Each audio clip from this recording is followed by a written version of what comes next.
You will hear a number of different recordings, and you will have to answer questions on what you hear. There will be time for you to read the instructions and questions, and you will have a chance to check your work.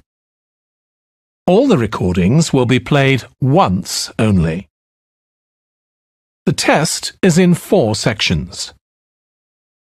At the end of the test, you will be given 10 minutes to transfer your answers to an answer sheet. Now turn to Section 1. Section 1. You will hear a man phoning a woman who lives in an English city called Banford to get some advice about moving to that city. First, you have some time to look at questions 1 to 5.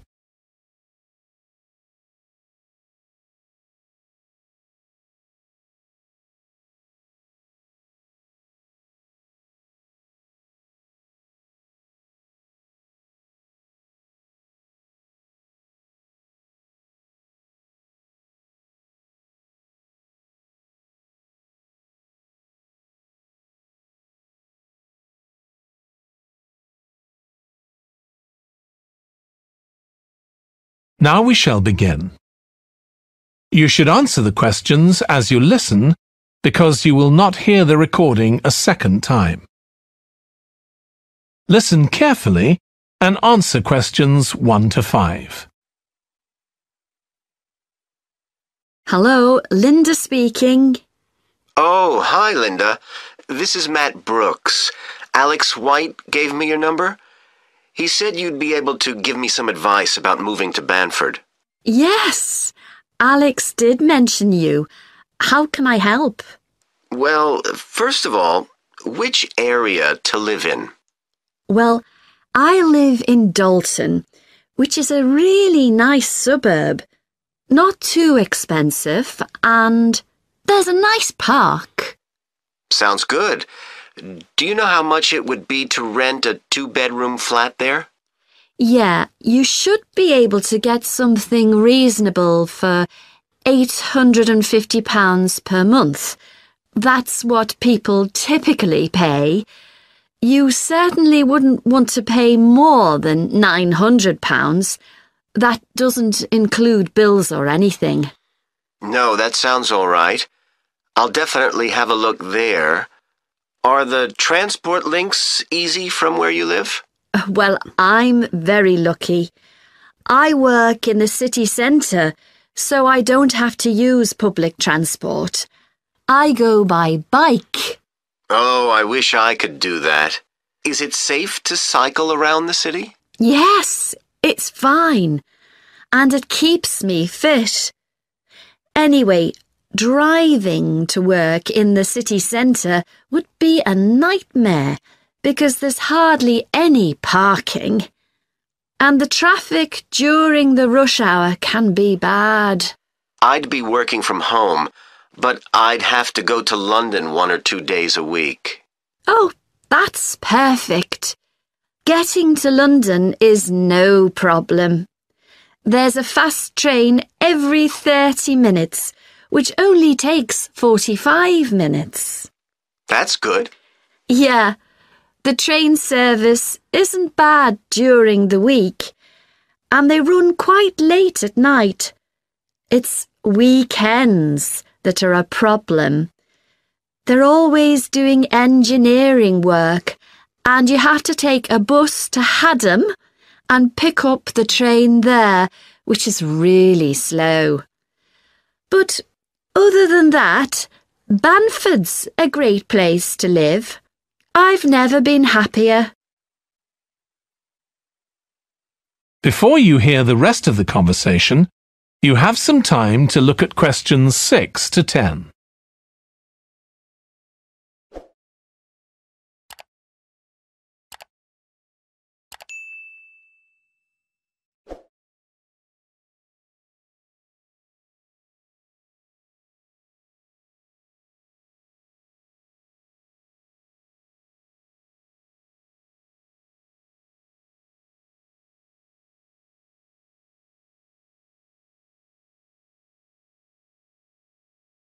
Now listen and answer questions 6 to 10. There are some nice restaurants in the city centre and a brand new cinema, which has only been open a couple of months. There's a good arts centre too. Sounds like Banford's got it all. Yes, we're really lucky. There are lots of really good aspects to living here. The schools are good, and the hospital here is one of the best in the country. Everyone I know who's been there's had a positive experience. Oh, I can give you the name of my dentist too, in Bridge Street, if you're interested. I've been going to him for years, and I've never had any problems. Oh, okay, thanks. I'll find his number and send it to you. Thanks. That would be really helpful. Are you planning to visit Banford soon? Yes, my wife and I are both coming next week. We want to make some appointments with estate agents. I could meet you if you like and show you around. Are you sure? We'd really appreciate that. Either a Tuesday or Thursday is good for me, after 5:30. Thursday's preferable. Tuesday, I need to get home before 6 p.m. Okay, great. Let me know which train you're catching, and I'll meet you in the cafe outside. You can't miss it. It's opposite the station and next to the museum. Brilliant. I'll text you next week then. Thanks so much for all the advice. No problem. I'll see you next week. That is the end of section 1. You now have half a minute to check your answers.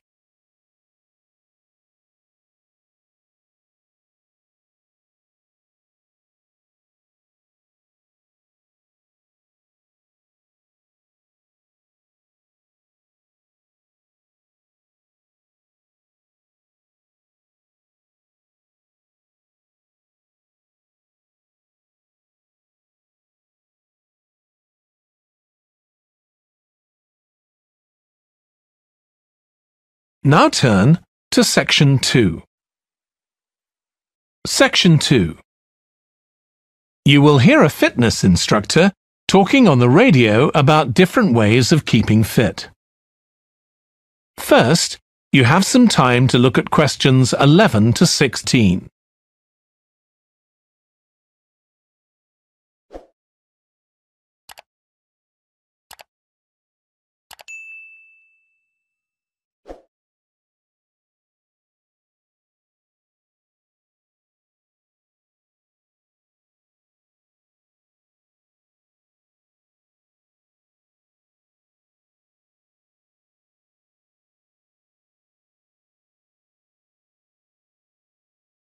Now listen carefully and answer questions 11 to 16.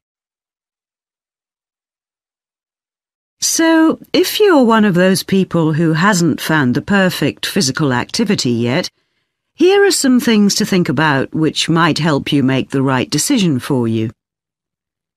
The first question to ask yourself is whether you would enjoy training in a gym. Many people are put off by the idea of having to fit a visit to the gym into their busy day. You often have to go very early or late, as some gyms can get very crowded.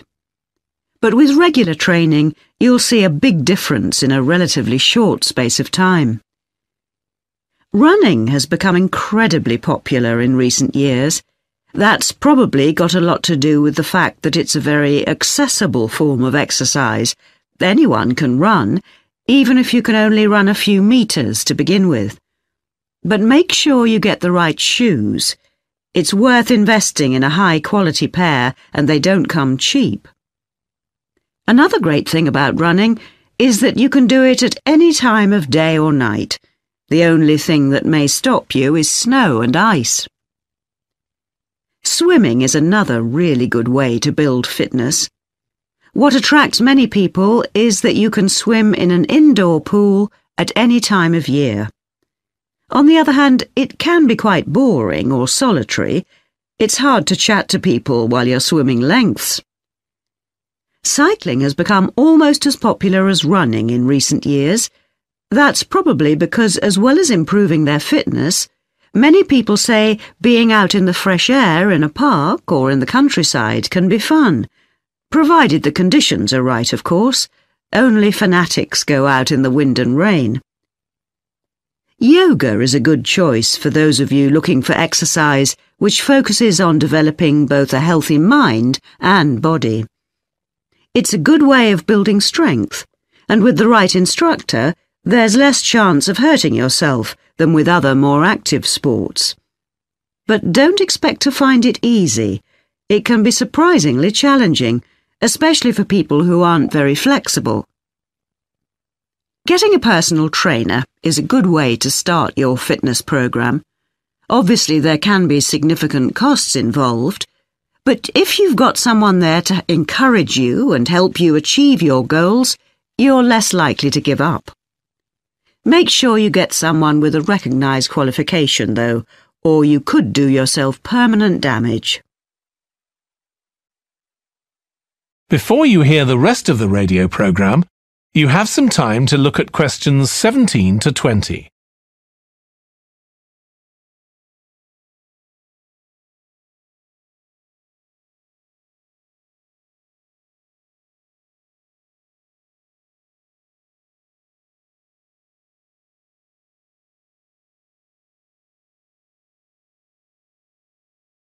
Now listen and answer questions 17 to 20. Whatever you do, don't join a gym unless you're sure you'll make good use of it. So many people waste lots of money by signing up for membership and then hardly ever go. What happens to their good intentions? I don't think people suddenly stop caring about improving their fitness or decide they have more important things to do. I think people lose interest when they don't think they're making enough progress. That's when they give up hope and stop believing they'll ever achieve their goals. Also, what people sometimes don't realise when they start is that it takes a lot of determination and hard work to keep training week after week, and lots of people don't have that kind of commitment. One thing you can do to help yourself is to set manageable goals. Be realistic and don't push yourself too far. Some people advise writing goals down, but I think it's better to have a flexible approach. Give yourself a really nice treat every time you reach one of your goals. And don't get too upset if you experience setbacks. It's a journey. There are bound to be difficulties along the way. That is the end of section 2. You now have half a minute to check your answers.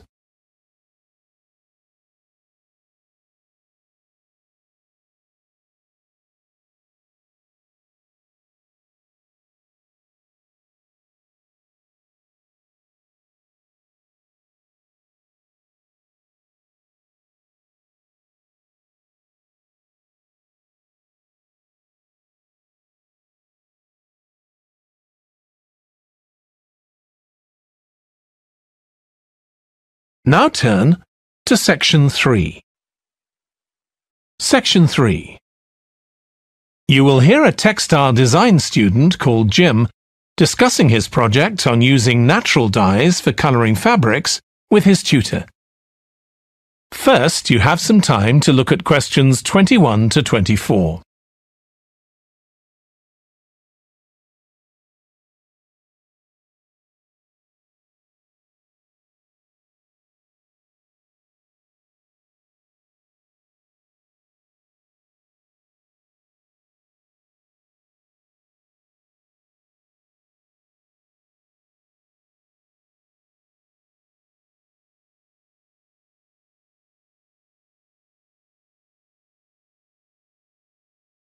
Now listen carefully and answer questions 21 to 24. OK, Jim, you wanted to see me about your textile design project. That's right. I've been looking at how a range of natural dyes can be used to colour fabrics like cotton and wool. Why did you choose that topic? Well, I got a lot of useful ideas from the museum, at that exhibition of textiles. But I've always been interested in anything to do with colour. Years ago, I went to a carpet shop with my parents when we were on holiday in Turkey, and I remember all the amazing colours. They might not all have been natural dyes. Maybe not, but for the project, I decided to follow it up. And I found a great book about a botanic garden in California that specialises in plants used for dyes. OK, so in your project, you had to include a practical investigation. Yeah. At first I couldn't decide on my variables. I was going to just look at one type of fibre, for example, like cotton. And see how different types of dyes affected it? Yes. Then I decided to include others as well. So I looked at cotton and wool and nylon. With just one type of dye? Various types, including some that weren't natural, for comparison. OK. So I did the experiments last week. I used some ready-made natural dyes. I found a website which supplied them. They came in just a few days, but I also made some of my own. That must have taken quite a bit of time. Yes. I thought it'd just be a matter of a teaspoon or so of dye, and actually that wasn't the case at all. Like, I was using one vegetable, a beetroot, for a red dye, and I had to chop up a whole pile of it. So it all took longer than I'd expected. One possibility is to use food colourings. I did use one. That was a yellow dye, an artificial one. Tartrazine? Yeah, I used it on cotton first. It came out a great colour. But when I rinsed the material, the colour just washed away. I'd been going to try it out on nylon, but I abandoned that idea. Were you worried about health issues? I thought if it's illegal food colouring, it must be safe. Well, it can occasionally cause allergic reactions, I believe. Before you hear the rest of the discussion, you have some time to look at questions 25 to 30.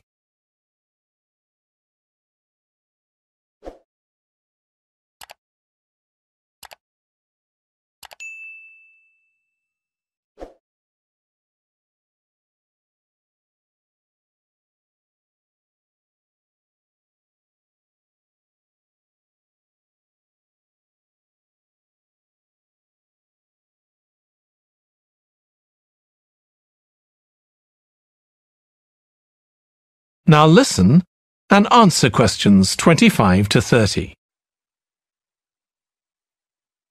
So what natural dyes did you look at? Well, one was turmeric. The colour's great. It's a really strong yellow. It's generally used in dishes like curry. It's meant to be quite good for your health when eaten, but you might find it's not permanent when it's used as a dye. A few washes and it's gone. Right. I used beetroot as a dye for wool. When I chop up beetroot to eat, I always end up with bright red hands. But the wool ended up just a sort of watery cream shade. Disappointing. There's a natural dye called Tyrian purple. Have you heard of that? Yes. It comes from a shellfish, and it was worn in ancient times, but only by important people, as it was so rare. I didn't use it. It fell out of use centuries ago, though one researcher managed to get hold of some recently. But that shade of purple can be produced by chemical dyes nowadays.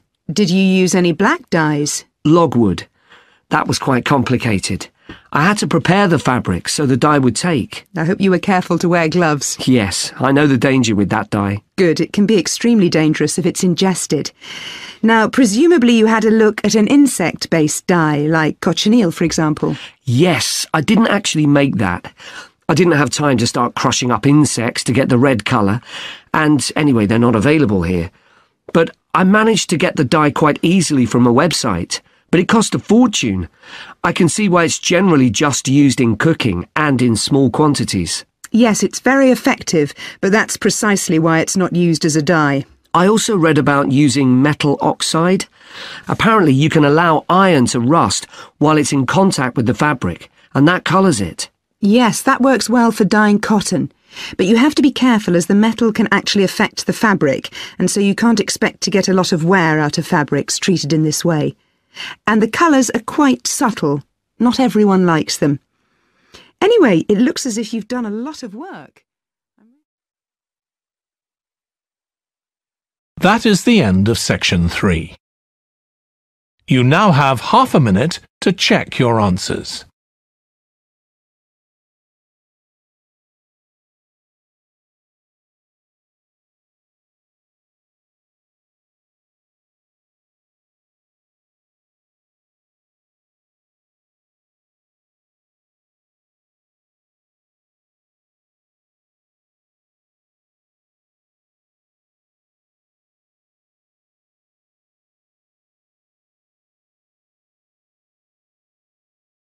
Now turn to section 4. Section 4. You will hear part of a biology lecture about an animal called the sleepy lizard that is common in parts of Australia. First, you have some time to look at questions 31 to 40.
Now listen carefully and answer questions 31 to 40.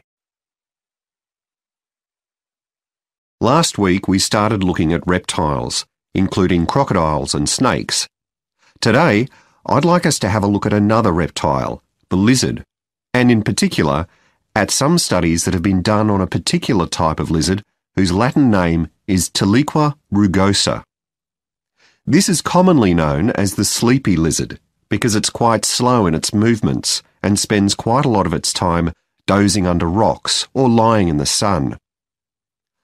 I'll start with a general description. Sleepy lizards live in Western and South Australia, where they're quite common.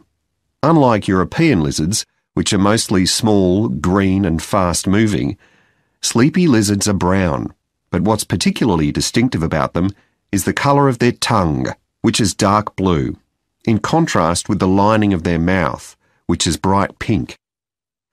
And they're much bigger than most European lizards. They have quite a varied diet, including insects and even small animals, but they mostly eat plants of varying kinds. Even though they're quite large and powerful, with strong jaws that can crush beetles and snail shells, they still have quite a few predators. Large birds like cassowaries were one of the main ones in the past, but nowadays they're more likely to be caught and killed by snakes. Actually, another threat to their survival isn't a predator at all, but is man-made. Quite a large number of sleepy lizards are killed by cars when they're trying to cross highways. One study carried out by Michael Freak at Flinders University investigated the methods of navigation of these lizards. Though they move slowly, they can travel quite long distances. And he found that even if they were taken some distance away from their home territory, they could usually find their way back home as long as they could see the sky. They didn't need any other landmarks on the ground.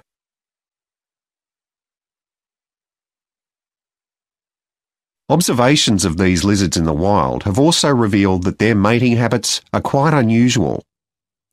Unlike most animals, it seems that they're relatively monogamous, returning to the same partner year after year. And the male and female also stay together for a long time, both before and after the birth of their young. It's quite interesting to think about the possible reasons for this. It could be that it's to do with protecting their young.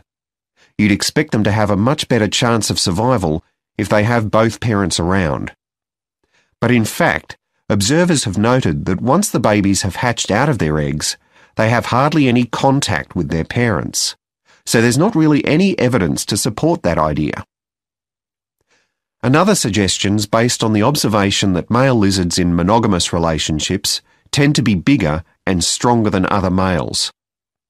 So maybe the male lizards stay around so they can give the female lizards protection from other males. But again, we're not really sure. Finally, I'd like to mention another study that involved collecting data by tracking the lizards.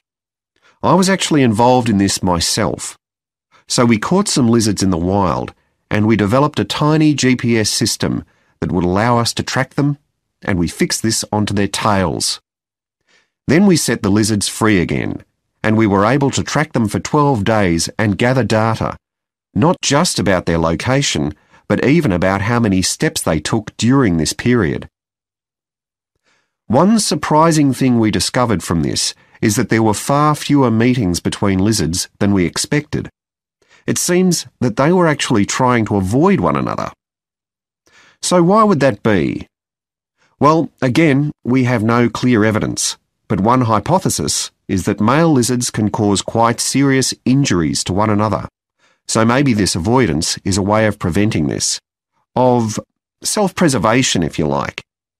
But we need to collect a lot more data before we can be sure of any of this. That is the end of section 4. You now have half a minute to check your answers.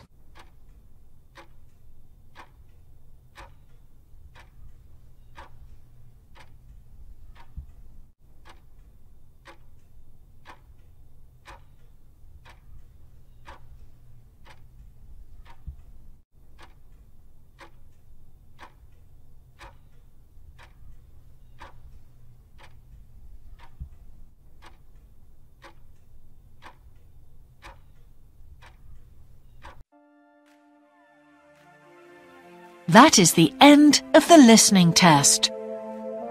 In the Ielts test, you would now have 10 minutes to transfer your answers to the answer sheet.